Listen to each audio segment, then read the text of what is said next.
There is so much misinformation out there right now about immigration.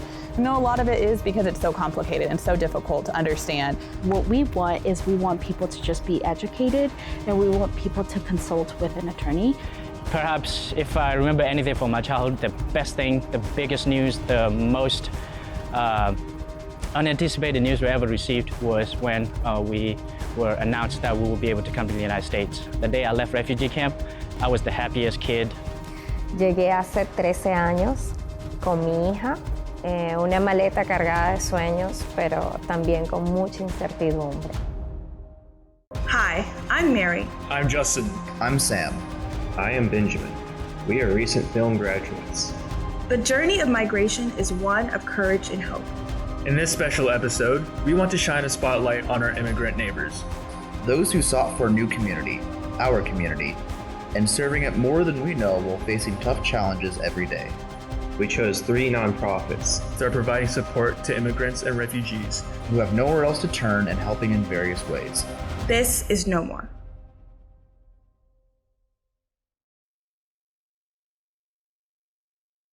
So Neighbors Immigration Clinic is a nonprofit law firm here located in Lexington, but we are a statewide org. We've been around for 6 years, servicing the community and also expanding our reach. We do put a lot of emphasis on providing advice and consult sessions to individuals as well. So even if I'm not taking them on as a long-term client, providing 1-hour advice and consultation sessions so that they can know what options exist, if any. They can clarify misconceptions about their immigration status, immigration law, and just have the knowledge to go forward making the best decisions for their families. The biggest part of my work is just bringing to people the work that we're doing, sharing with them why this work is very, very important, and what it means to our communities, what it means to be able to provide legal services, because it's life-changing. I've personally been part of that life-changing situation. I myself used to be undocumented, and it was through legal services like Neighbors that I was able to change my status and be where I'm at today.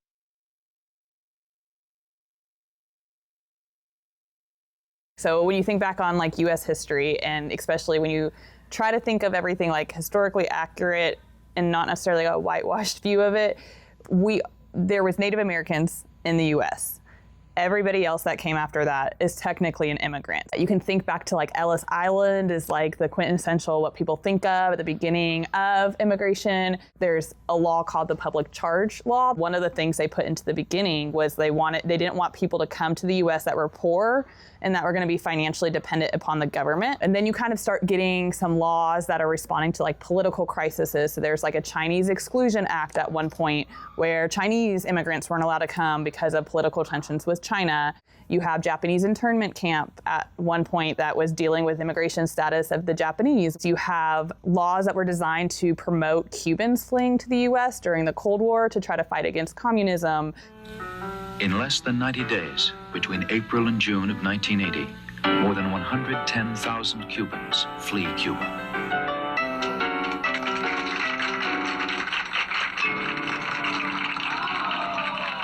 21 años enterrado en vida y ahora pudimos lograr salir de ella para vivir feliz.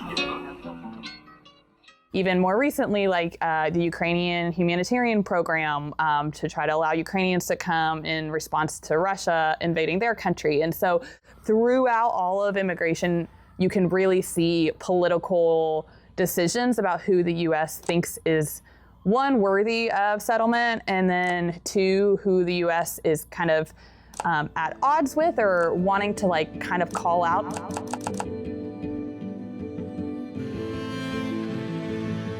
A lot of the refugee and asylum laws are based in international treaties that spring up after World War II in response to the genocide of the Jews to try to protect what they call like humanitarian causes to protect people from future genocides. And so you have all of these nations across the world that sign on to these treaties, and then the US enacts them into various laws. A lot of that is stemmed from one famous incident where right before World War II, I think officially started, but when we all knew it was coming kind of thing, there was a ship full of Jews that came and originally came to Cuba.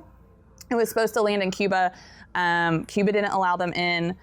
They came to the US, I believe in Florida, We didn't allow them in. Then they tried to go to Canada. Canada didn't allow them in. They were shipped back to Europe, and we have documented that at least a third of them were killed in the Holocaust. And so kind of springing out of the outcry over that, where the US realized we are responsible in a lot of ways for the death of those people on that ship. Different mantras that came out of it, but the biggest one was like the never again, like we'll never allow genocide like that again. And so that's what the asylum program is built on. The whole reason asylum exists was in response to what happened on that ship, what happened in World War II.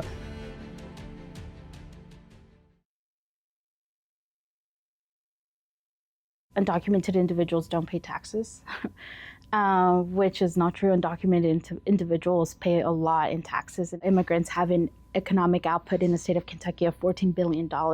Immigrants, in a lot of ways, are the backbone of our economy and are a huge part of our workforce, whether that's working at restaurants here in Lexington specifically. A lot of our horse farms employ a lot of immigrants, whether it's people that work at our hospitals or hotels or just in every field that you can think of, we have immigrants. So if they are going to get deported, it's going to impact not just them and their families, but it's going to impact the entire community who's trying to access the services that they used to provide.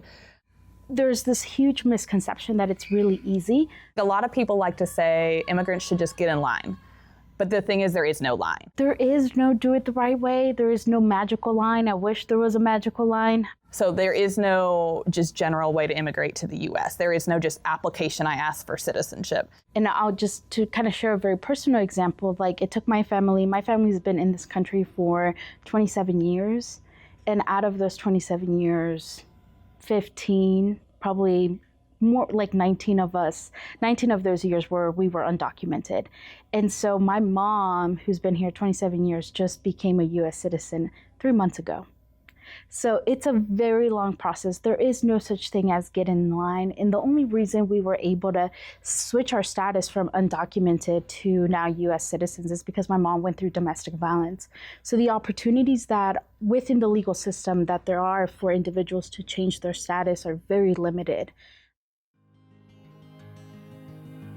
Without Neighbors Immigration Clinic, without nonprofits that are taking up this mantle as well, then you're just going to have more immigrants in our community that aren't able to access the legal system, that aren't able to assert their legal rights, and aren't able to stay in their communities, to continue providing for their kids, to continue providing for their families. I've had an instance recently where a parent is likely to get deported and then their child is going to end up in the foster care system. So even thinking about like our foster care system, if we deport a bunch of parents and then end up with these children that are going to flood our foster care system that's already overwhelmed with children that need homes only because their parents were deported, not because their parents were abusive or neglectful or any of those more typical reasons a child might end up in foster care.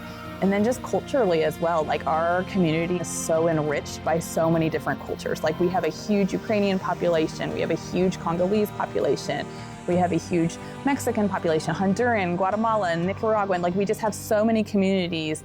That is part of what makes Lexington really amazing. Like there are so many different cultures that people can learn about and engage in and celebrate. And a lot of that would be gone if we weren't able to provide immigrants with legal representation.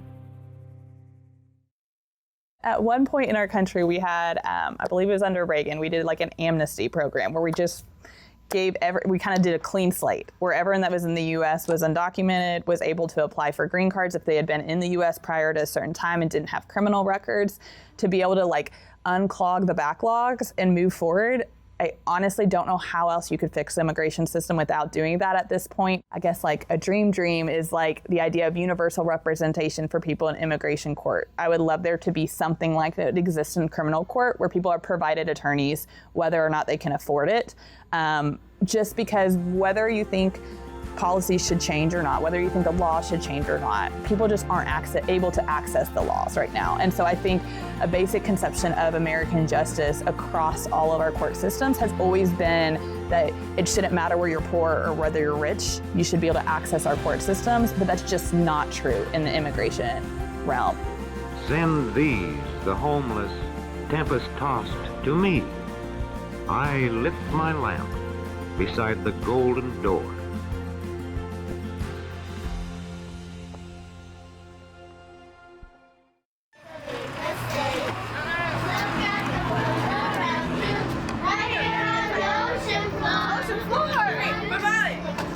hold the door, guys.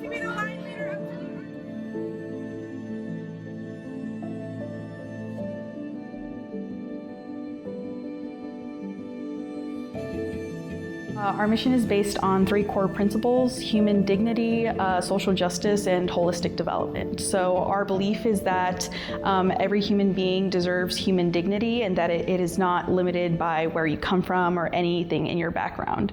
So we believe that every person deserves the opportunity to reach their goals, and we are here to help them navigate resources and helping everybody reach their full potential. We also provide coaching and crisis case management. So many of our families, as they're trying to stabilize their household, as they're trying to reach their goals, sometimes run into some problems and maybe just need some help navigating how to buy a house or accessing other resources to help them financially or otherwise. We also have a community garden. So that community garden is what we like to call, Americana is also the background of our neighborhood. So we are surrounded by many apartment complexes that don't have a lot of green space. And here on our campus, we have a community garden, we have a soccer field, we have a playground. So a lot of those families come to our center, and we serve around 1,000 individuals with the community garden who are fighting food insecurity.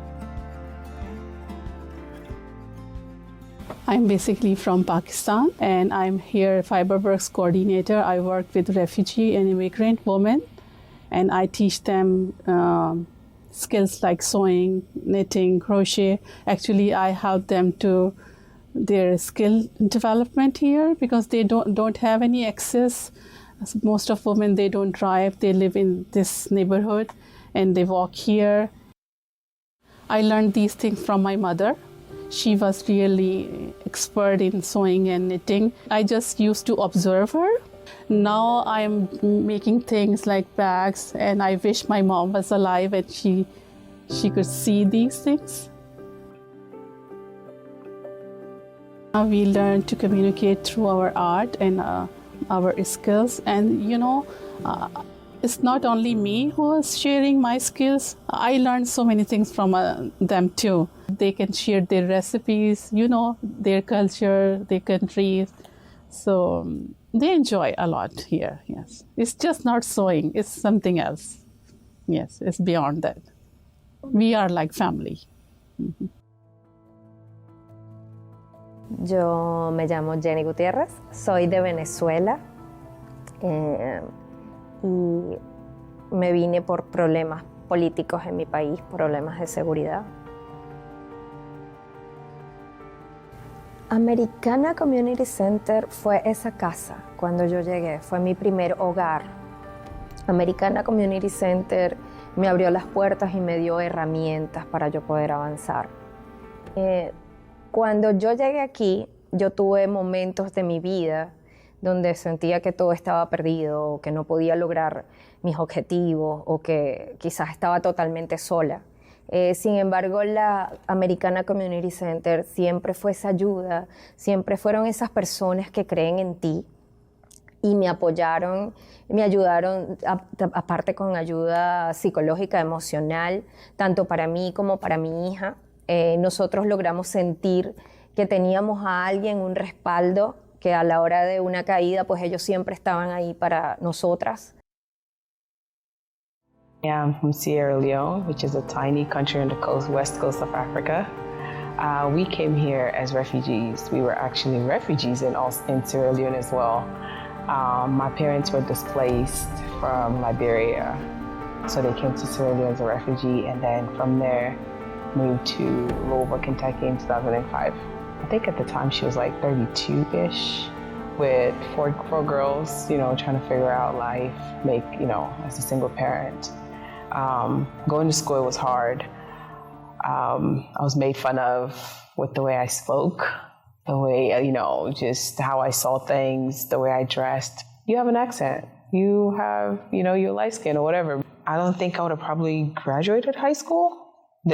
I'm being honest, because you have to graduate high school in order to go to college. So just imagine, I won't have the encouragement to want to go to school, right?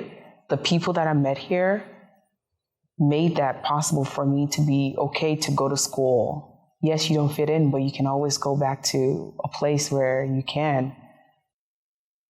The experiences that I've had directly impact the work that I do now, right? So a lot of the work that I do is because I experience things that I wish could have been different, right? Or that I know that if someone put the right idea or the right funding behind this, developing some kind of idea, it could help a lot of different people in the way that I needed help when I was going through some of the things that I was going through when I was a kid, right?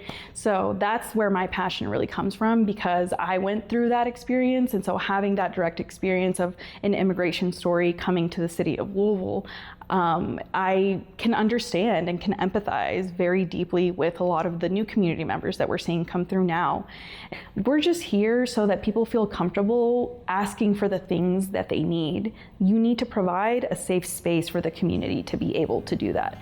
If we were not here, that means less safety. That means that your neighbors feel less safe, right? On the individual level, it's deeply impactful, because if your community members don't feel safe, the neighborhood doesn't feel safe, the city doesn't feel safe, the state doesn't feel safe. It's a domino effect, right?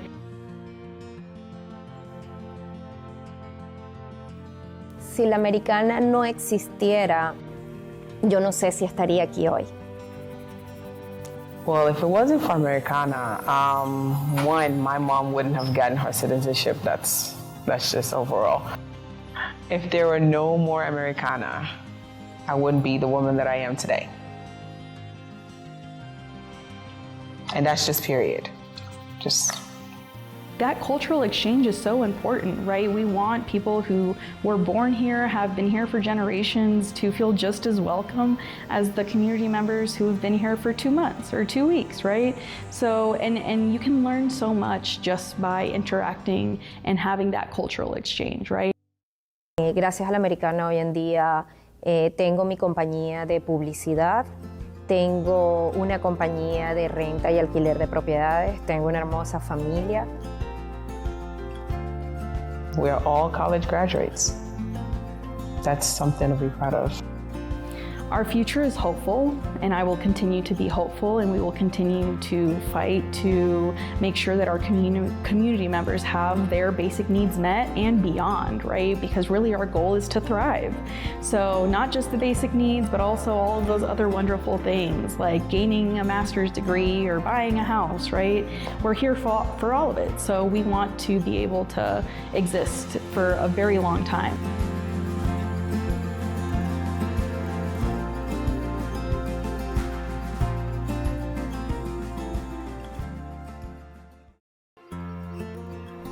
The organization started back in 1975. We are celebrating our 50th year anniversary. Migration and Refugee Services under Catholic Charities of Louisville was started because of the need for humanitarian relief due to war and people fleeing persecution. Over the years, our youth program has really developed and evolved with the different programs and services we have. And a lot of our kids have faced gaps in their education due to various things in their experiences. And so summer program allows for them to continue working on their education, on their English ability, while still exposing them to fun and activities that allow them to be kids and have experiences that they might not have had if they didn't come to summer program. I was born in a small island called Margarita Island off the coast of Venezuela, and I came across this internship. I thought it was the perfect opportunity because Catholic Charities helped me settle into the United States, as well as I always have loved working with youth.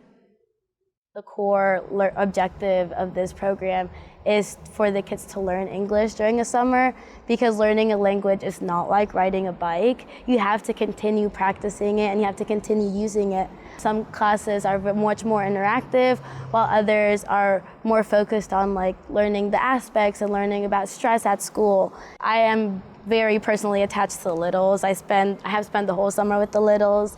At the beginning, they were very shy with each other, but also with us.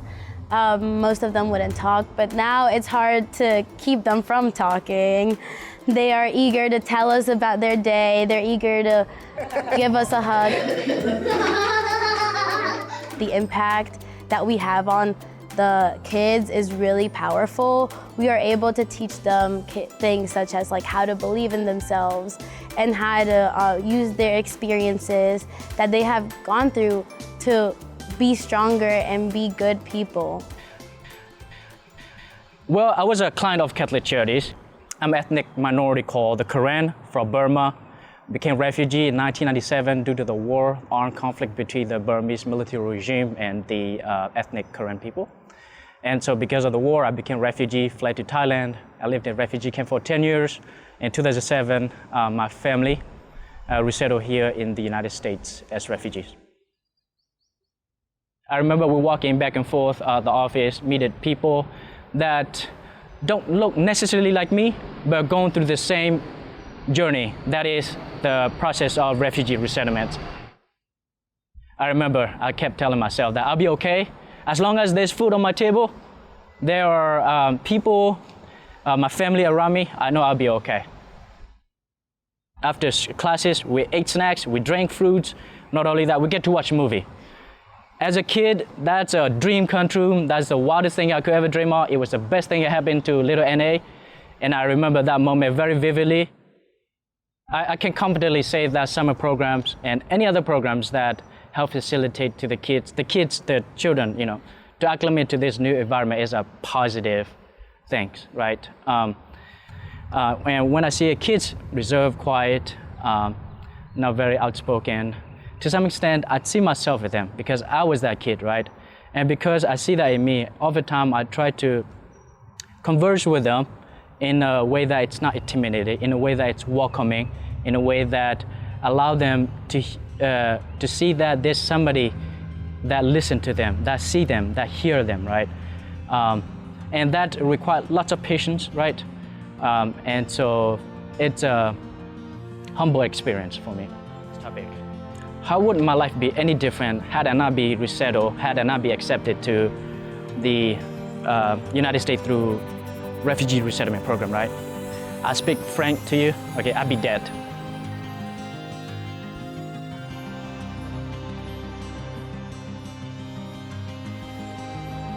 The military regime has taken over the country and actively try to kill my identity.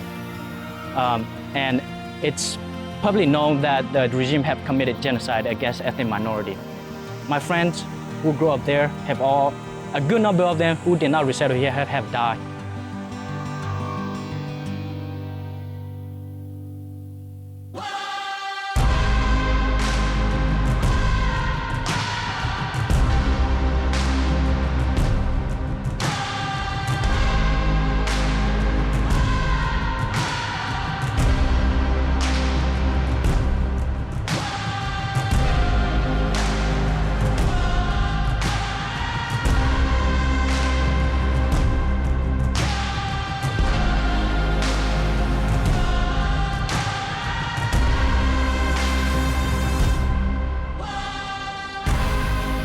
If we look back to human history, we are better people when we come together, when we stay in solidarity with somebody who is suffering, somebody who is going through a tough time. I can say that the United States government and its people saved my life. Whether it be in the political left side or the right side, there was a consensus that refugees, immigrants are good for this country. And I try to do my job to demonstrate that my service can benefit our community, our city, and our state, and our nation overall.